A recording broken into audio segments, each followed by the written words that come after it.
While everybody's reeling over Xbox's financials, I stumble across Good Old Games and imagine what my eyes see. I say to myself, there's just no way that they're launching Indiana Jones and the Great Circle on Good Old Games. DRM free version, by the way. Basically, the best version of the game that you can get your hands on. In my opinion, I thought that was actually quite interesting to go ahead and just see it right here, just staring at me. The gaming industry is getting so competitive with content. I don't know what anybody else is talking about with hardware sales.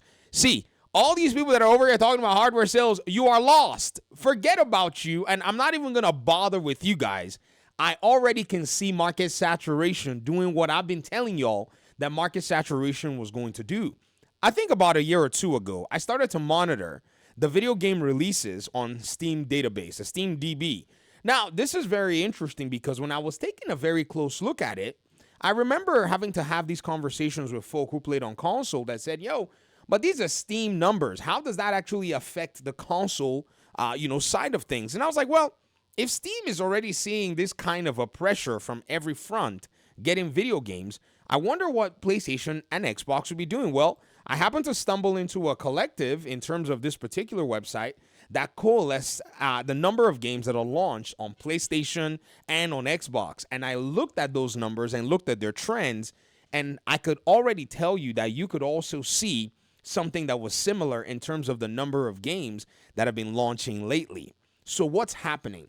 There are not enough people to buy your game. So you now have to position your game and appeal to audiences that would possibly buy your game. And machine games are not new to Good Old Games, to be very honest. They've put a lot of stuff on here.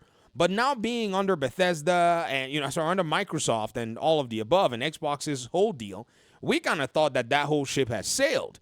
Another point in this regard is also PlayStation. They've also been doing some interesting stuff here. There are 4 PlayStation games that are available on Good Old Games. One of them is Days Gone. Another one is God of War 2018. Another one is Uncharted, the Lost Legacy Collection, and Horizon Zero Dawn. Since then, PlayStation has not launched any other games on here after these 4 games, and I've been watching most of them. In fact, my copy of Horizon Zero Dawn on PC, because I have a PlayStation copy, is on Good Old Games. I've been looking to buy these other ones, but I'm not a fan of what PlayStation was doing with selling you I think it was a $9.99, a $10 upgrade to get the 60 FPS version of this particular game, Uncharted Lost Legacy. So I said, no, on principle, I'm not going to buy this game. It's just stupid. When anywhere else I can get the textures for free, basically, if that's exactly what it is that they're saying. So that was a very, I saw some PlayStation fanboy go, talking smack at me, and I was laughing going, you guys hate everybody that is not worshiping mediocrity. That's your problem. It's exactly why nobody takes y'all seriously in the gaming conversation. You would be at least considered for, say, being able to add anything that is of substance, but you guys really love trash. That's what you're doing. You're giving PlayStation money for trash. We've been telling y'all that you have better propositions out there, and PC is the end game. I've said this many times. And the Xbox users, now that they're pretty much PC users at any point in time, they have no problems. The problem that you have as a Nintendo and PlayStation user is the fact that they control your gaming. And don't worry, you're about to get tired of it. Seeing this kind of freedom existing elsewhere, it'll wear you out. Because you're going to look at Nintendo and say, why am I even giving you $60 for an empty card when I can actually go ahead and buy this game, get digital support, and also get DRM free, which is, in my opinion, so insane. Now, I gotta say, Xbox, how about you guys, since you guys love to publish, why don't you publish more of your games on Good Old Games? Look at the cats over at Expedition 33. I'm almost certain that they sold more than you guys in Indiana Jones, or maybe, you guys sold about the same. I don't know if Indiana Jones sold as much as Expedition 33, but the Expedition 33 people are already here. They're sitting there ready to take money.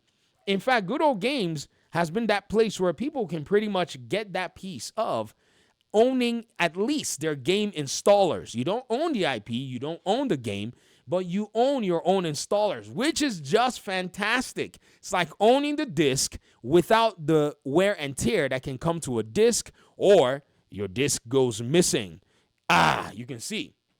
Now, here's another thing that's very interesting. I was reading a comment today, and it was a very interesting comment that someone left. They said, Steam is PC gaming, not Windows. Retro Pocket, you probably recently started gaming on PC, or maybe you like the paradigm of one marketplace.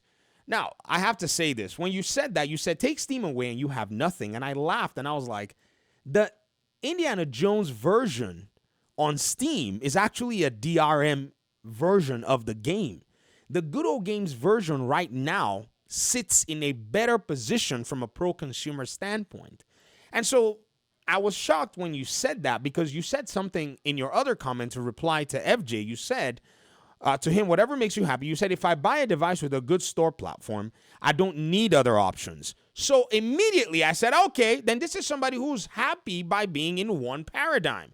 And you said, I got rid of my Windows on my GPD Mini for Bazite. That's interesting because that is an external option. You could have used Steam Big Picture Mode on Windows. Anyways, he said, because Steam is all I need. I'm a console guy at heart, though. Interesting. This is something that I think we need to basically have on the forefront and be transparent about. If you're a console guy at heart, then yeah, you're probably used to sticking with one store. Not the folk out here on PC. I know there was this huge race of, all these launchers. Oh, these launchers are they're gonna be the end of it. And I just laughed at everybody that was whining about launchers, while I could simply just leverage good deals that were available everywhere I could find them. You see, as a content creator and any YouTuber out there, as a PC user, you really get a huge benefit in many cases. This is what nobody really wants to go out there and say, but you guys know. I'll say it. I'll tell you. What is the benefit? Using multiple stores grants you the advantage to be able to get out there and leverage all kinds of different fun sales from a financial perspective. Yes, your game purchases are part of the tools that you use for your business. So you want to ensure that your cost is low. Your cost is low, which means, and at the same time, you also make sure that your benefits, that's the things that you see as a benefit, are also, quite, impactful to you. So what do you need? You need access to getting video games and getting titles at prices that really do work for you, which would mean that having options for pricing for every given game is a blessing. It's just straight up a blessing, because at any moment in time, let's say, for instance, EA launches a game. That game goes to Steam. It goes to their EA launcher. So now you have competing storefronts. Let's say Loaded gets some keys and all the other third-party key sites. They also are now competing for smaller margins against one another. So yes, you have 2 keys, but you have at least 5 different people trying to sell you those keys. Even though they're tied to specific storefronts, you now have this, balancing thing that's going on. What that does is it shaves dollars off for you. Now, the reviewers that get the code early, great for them. Some of them still say, we go ahead and buy a copy of our game. But I'm not interested in getting, these benefits, because it's easy for me to just make my content as I please. So from a financial standpoint, it's one of those things that's a no-brainer at the end of the day. But even though, you still want to say, I prefer one store, and you probably want to go ahead and still wait for sales and all that. But even you, Retro, as a console user, who say you're a console guy at heart, you're still dipping into our benefit by having Steam on the side. So you're not really that averse to other options as you claim that you are. So that's the beauty of it. So welcome to PC, bro. You're starting to act like us. We love it here, and so will you. Peace out.